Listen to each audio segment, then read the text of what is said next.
Hi, welcome back to Mountain Gem Card Collectibles. I hope you're having a great week so far. So I noticed a lot of chatter online about Michael Rubin attempting to make the hobby more affordable. And there's a few videos going around on X, with this interview.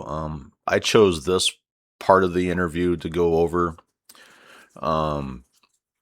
But really, what I think this is just another attempt to gaslight all of us about our hobby. And, from a billionaire's point of view, I believe he believes he's doing a good thing, you know. But all we have to do is look at the price tags on boxes, packs, whatever, and we all know what's going on. This is a breaker's first hobby. It's just a trickle down hobby for the most part. And a lot of these higher ups, in the card market are trying to pretend that that's not the case. So let's go over this. Maybe you agree with Michael Rubin on some of this, maybe you don't, but it is what it is. All right, so this comes from Sports Card Nonsense. This was posted on August 5th, 2026. So this is about a week old. But I know people aren't really talking about this for one reason or another.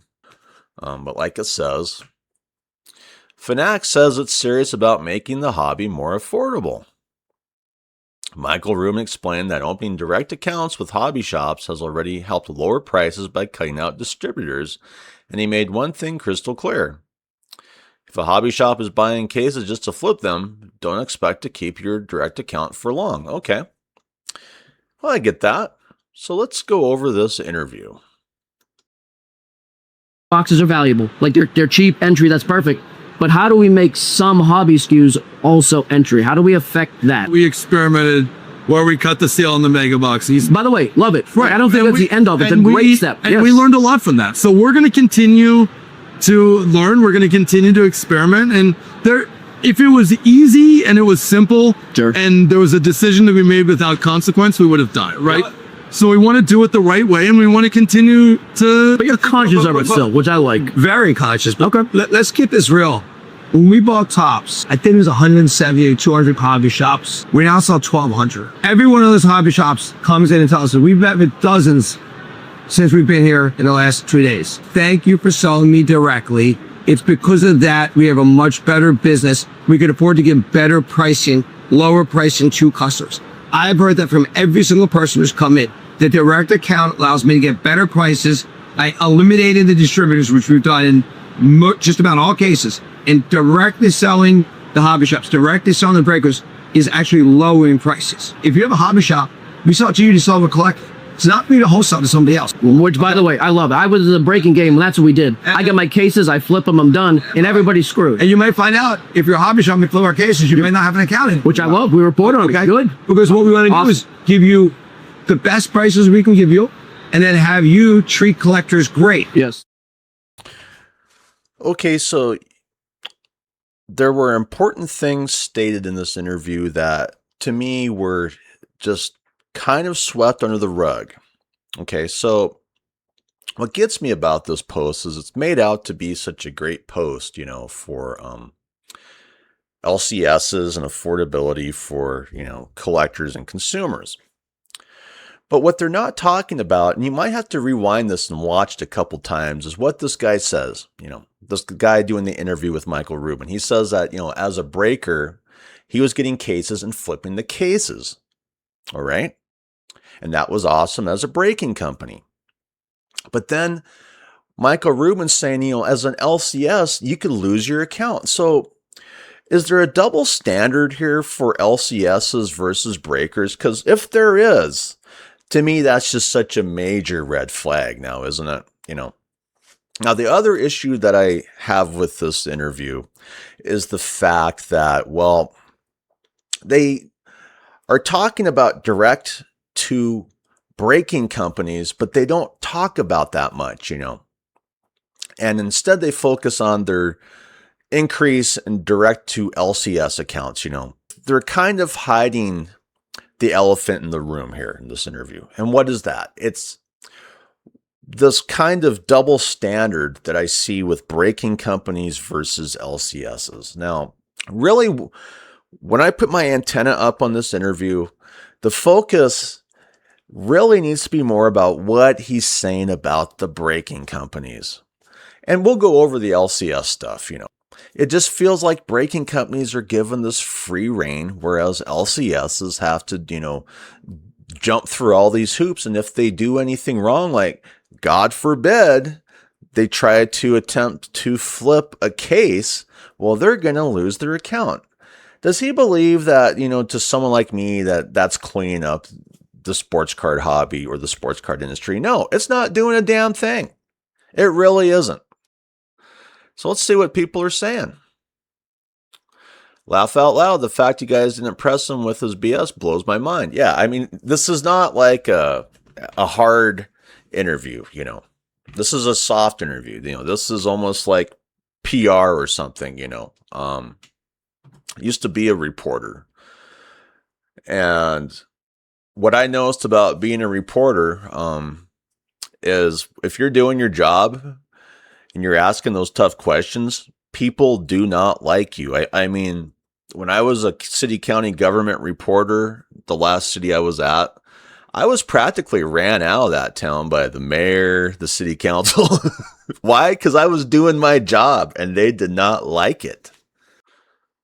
Laugh out loud. Rubin and the other guy saying they're looking to make the hobby more affordable with a straight face is hilarious. Go check out what a case of Topps Update NBA is going for. $12,000 minimum? What happened to $200 to $500 hobby boxes across NBA and NFL? Yeah, and that's just it. I mean, so many of us, we've just been priced out of this market, with these ridiculous prices. We got to prop up the billionaire. I'm just so billionaired out.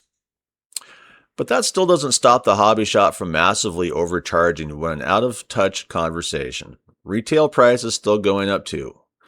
What's he doing to help there with his own company? Prices will legit never go down, and he knows it, and that's just it. Remember how I started this episode? Are you seeing prices go down in your LCS? There's a good chance that you're not. And maybe they are getting a little better deals, from this Topps Fanatics Direct to the LCS.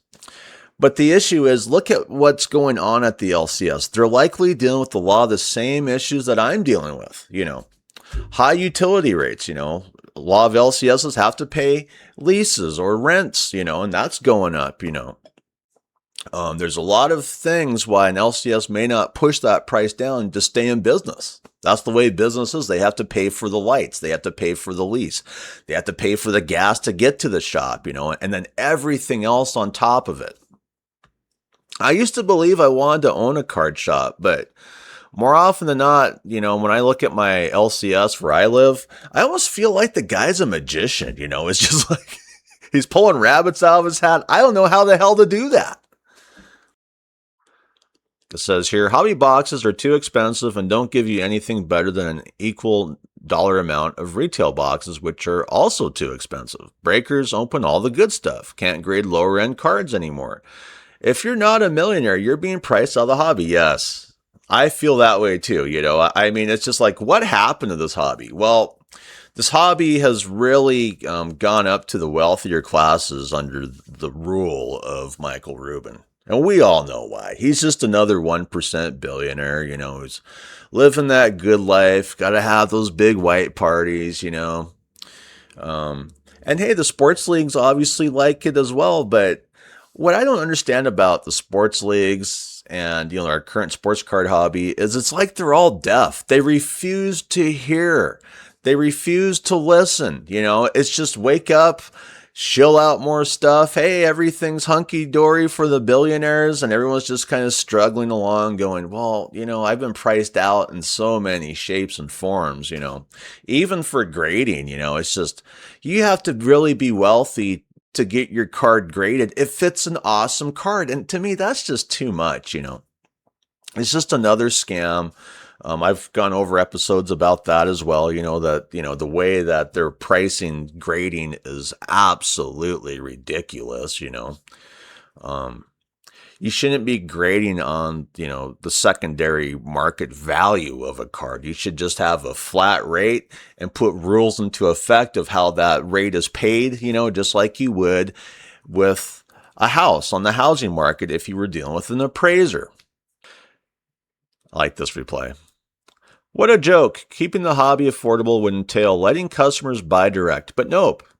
It's nigh impossible to win an EQL. Meanwhile, you have sponsored clowns running 100 case breaks. Absolute bull, you know what? Okay. And he nailed it. It's hard to watch this stuff, that I see on social media is coming out from the industry, because so much of it just isn't real. They say a lot of stuff, we're making prices affordable by offering, direct accounts to LCSs. Give me a break. Those LCSs are still charging, big prices, So it just, a lot of this stuff is just falling on deaf ears, for the hobby. But people aren't happy. And they have every right not to be happy. And this is what happens when greed comes into a hobby and tries to pretend that it's something else. Michael Rubin might talk a good game on these interviews.